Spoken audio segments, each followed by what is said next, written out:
Good morning aspirants, welcome to Exampur. हम हैं कलम से क्रांति, मैं पूर्णिमा गौर स्वागत करती हूं आप लोगों का अपनी इस पंचामृत की क्लास में, जिसमें हम 5 क्वेश्चंस करेंगे साइंस के 5 अलग अलग कैटेगरीज से, यानी कि एक क्वेश्चन फिजिक्स, एक क्वेश्चन केमिस्ट्री, एक क्वेश्चन बायोलॉजी, एक क्वेश्चन साइंस एंड टेक्नोलॉजी या करंट अफेयर्स और एक क्वेश्चन एनवायरमेंट का।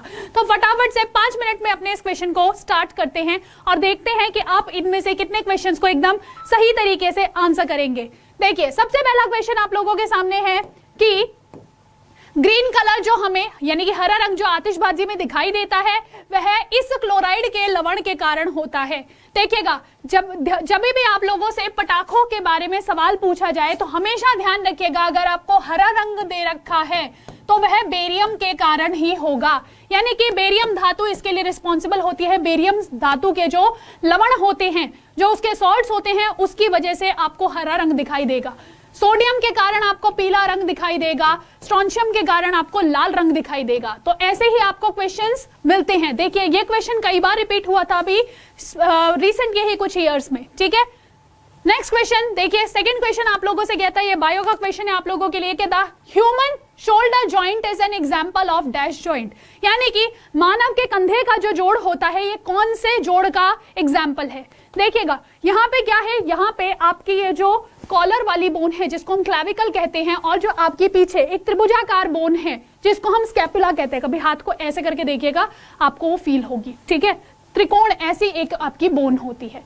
इन दोनों बोन्स के द्वारा यहाँ पे एक सॉकेट बनाया जाता है, एक इस प्रकार से सॉकेट बना लिया जाता है जिसके अंदर आपकी बाजू की ये वाली हड्डी जिसको हम ह्यूमरस कहते हैं ये इस प्रकार से फंस जाती है, और फिर यहाँ पे आप देखते हो एक कंप्लीट रोटेशन, ठीक है। तो यहाँ पे ये जो आपका ह्यूमन शोल्डर जॉइंट है, मानव के कंधे का जोड़ है, ये कैसा जोड़ होता है? क्या ये फिक्स्ड है? नहीं, फिक्स्ड का मतलब है ये चलते नहीं है, इसको आप हिला नहीं सकते, जैसे आपकी खोपड़ी की हड्डियां। दूसरा है, क्या ये ध्रुवीय है? एक ही धुरी पे ये घूमता है?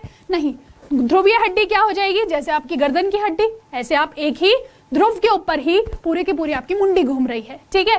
क्या ये हिंज जॉइंट है? हिंज मतलब कब्जेदार, जैसे दरवाजा खुलता है। देखिएगा, अगर ये आपका दरवाजा है ये, तो क्या आपका दरवाजा ऐसे नहीं खुलता?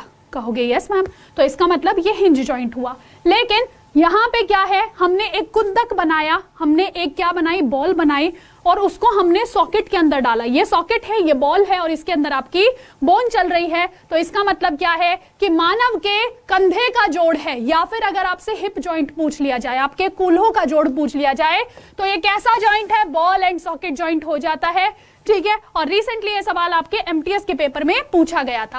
अगला क्वेश्चन आ जाता है आप लोगों का फिजिक्स का। सवाल कहता है कि इनमें से कौन सा रंग आपका येलो कलर से ज्यादा वेवलेंथ रखता है, ठीक है। पीले रंग से ज्यादा वेवलेंथ निम्न में से किसकी है? तो आप लोग विबग्योर को जानते हो, है ना।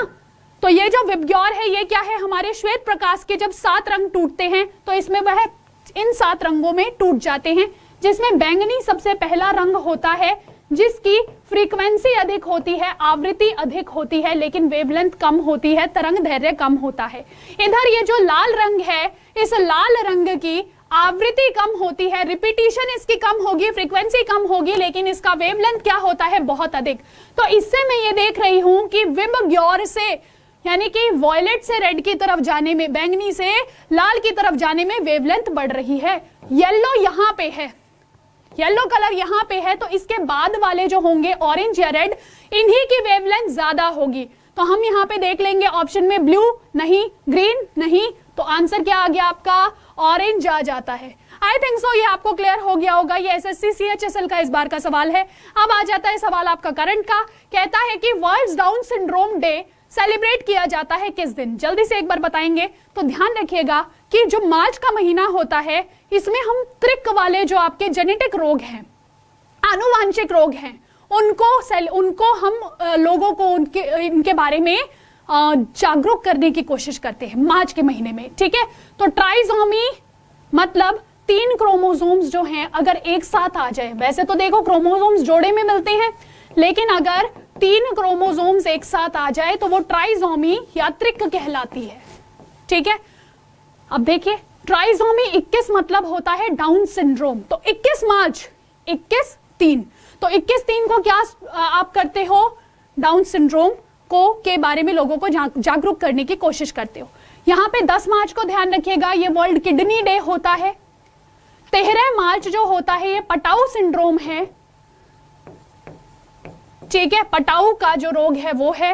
और 18 मार्च जो हो जाता है यह क्या है, यह है एडवर्ड का रोग, ठीक है। यह कौन सा है, एडवर्ड सिंड्रोम हो जाता है, ध्यान रखिएगा।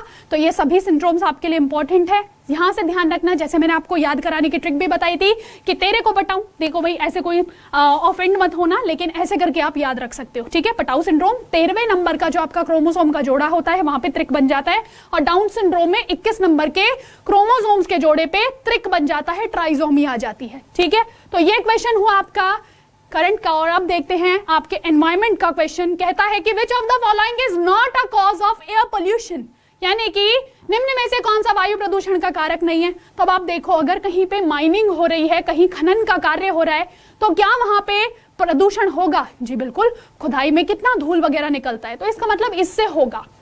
अम्लीय वर्षा से, वर्षा में क्या हो रहा है, जो आपके गैसेस है वो पानी के साथ, सल्फर डाइऑक्साइड, नाइट्रोजन ऑक्साइड जो है या नाइट्रोजन डाइऑक्साइड जो है, ये पानी के साथ रिएक्ट कर रहे हैं और पानी के साथ रिएक्ट करके अम्लीय वर्षा कर रहे हैं, ठीक है। तो इसका मतलब यहाँ पे वायु प्रदूषण का कोई रोल नहीं है, ठीक है। नेक्स्ट है कृषि गतिविधियां। भैया जब हम खेती करते हैं तब हम वायु प्रदूषण को जो है बिल्कुल क्या करते हैं, थोड़ा सा उसके अंदर बढ़ावा करते हैं। आपने वो क्या बोलते हैं, पराली जला दी, ठीक है, उसकी वजह से क्या हुआ, वायु प्रदूषण हुआ कि नहीं, कहोगे यस मैम। तो इसका मतलब इसके कारण होता है। और लास्ट देखिए, जीवाश्म ईंधन का जलना, फॉसिल फ्यूल्स, कार्बन का जलना, पेट्रोलियम का जलना, कहोगे यस मैम, उसके कारण भी होता है। तो इसका मतलब एसिड रेन इसका सही आंसर है, उसके कारण वायु प्रदूषण नहीं होता है। तो अगर आपको ऐसे ही और क्वेश्चंस करने हैं नीचे कमेंट सेक्शन में बताइएगा। यस मैम 5 मिनट में 5 क्वेश्चंस करना चाहते हैं। और अगर आप मेरी रेगुलर क्लास से जुड़ना चाहते हैं, थ्योरीज पढ़ना चाहते हैं, कॉन्सेप्ट सीखना चाहते हैं, तो आप दोपहर को 3 बजे SSC exams by example channel पे मेरे साथ जुड़ सकते हैं।